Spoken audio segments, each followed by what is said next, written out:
দেখুন, সজনে দিয়ে মানে কচি সজনের থেকে একটু বড় হয়েছে এখন, ওই সজনেগুলোকে আগে ছাল ছাড়িয়ে নিলাম।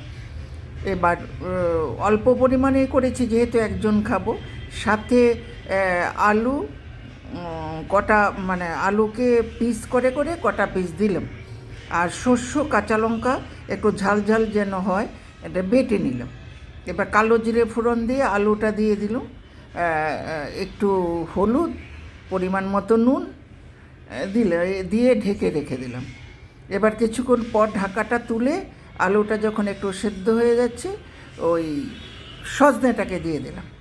সজনে দিয়ে একটু চিনি ছেটে দিয়ে দিলাম, একটু নিরামিষ আইটেমে বলে মিষ্টি দিলে ভালো হয়, দিয়ে জল ছিটা দিয়ে দিলাম যেন সজনেটা একটু সেদ্ধ হয়। তারপর ঢেকে রেখে দিলাম আঁচ কমিয়ে। কিছুক্ষণ রাখার পর যখন ঢাকা খুলে দেখি যে সজনেটা সেদ্ধ হয়েছে, কেন বেশি সেদ্ধ হয়ে গেলে তো গলে যাবে, ভালো লাগবে না, তারপর নামিয়ে নিলাম।